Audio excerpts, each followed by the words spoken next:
Houston, we've had a problem here. The big end, please. Houston, we've had a problem. It was plagued by bad omens and bad luck from the very beginning. Looks good here, flight, good agreement.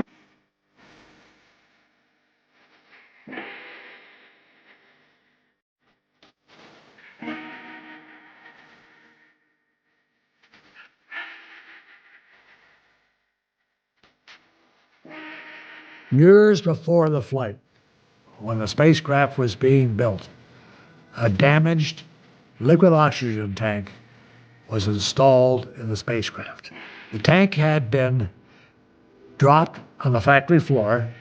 A little piece of plumbing had prevented the normal procedure for removing oxygen after a routine test prior to the flight. And then on the day before flight, we filled up the tank again with liquid oxygen, and it was a bomb waiting to go off.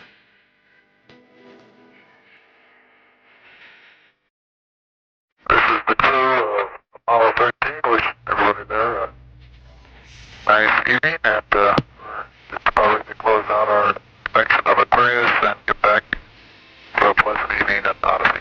Good night. Actually, it was the end of the workday. We were fixing to go to bed after we did a few things to clean up, and the next morning go into lunar orbit and get ready to land. Then it was a large bang. When the explosion first occurred, we didn't know what happened. And that just rang through the metallic structure. Houston, we've had a problem. I was in the lunar module, and then I went down into the command module. We may have had an instrumentation problem, flight. Roger. And we had a pretty large bang associated with the caution and warning there. Started to look at the instrument panels. One of the quantity gauges of one of the tanks was 0. That was the tank that had blew.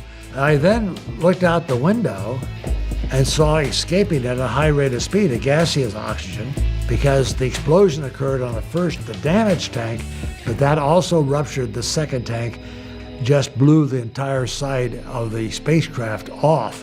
My immediate feeling was just a sick feeling in the pit of my stomach, a disappointment. I knew we had lost the landing. And from then on, it was not a third landing on the moon, but a survival of how to get home. Okay, I want you to double check my arithmetic to make sure we got a good course of line. Go flight. How's the arithmetic? Stand by, we're checking. At the time, it's scary as the devil, and we were handling something that we knew was out of control. And every team that came on was dealing with a major set of problems to deal with.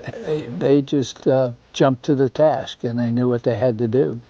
Okay, now let's everybody keep cool. We got LEM still attached. The LEM spacecraft's good, so if we need to get back home, we got a LEM to do a good portion of it with.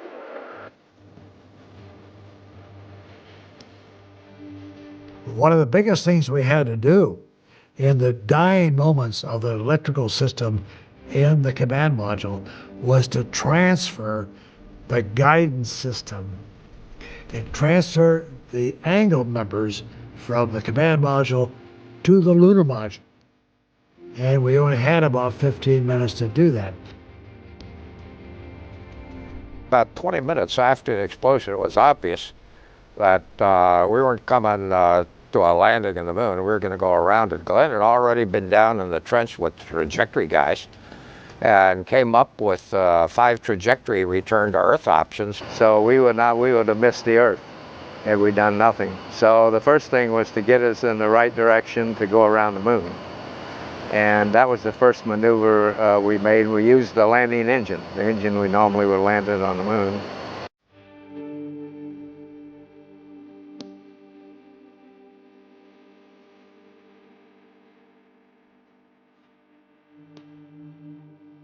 Everybody seemed to be moving in the right directions without being directed. Everybody had a sense of what had to be done. The training guys brought the simulators up over there, and the crews were over in the simulators tracking virtually everything they were doing. Every configuration change that was proposed to be done was already being worked over in the simulators there. So you started getting answers from all these various directions.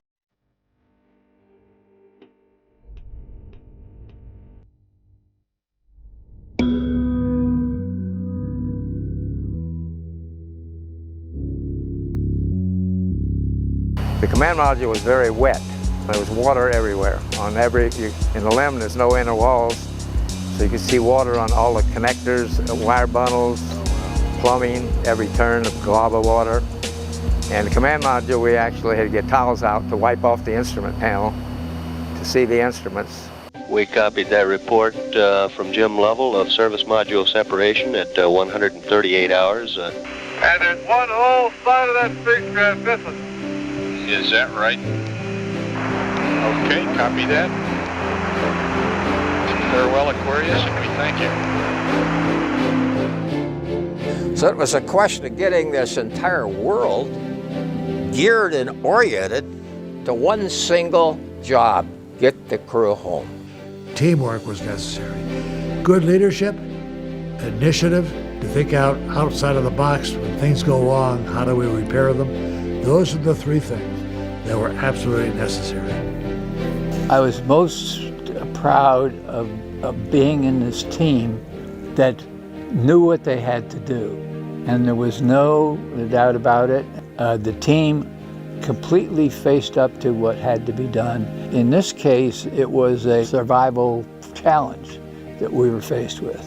So there you are, we pulled that off.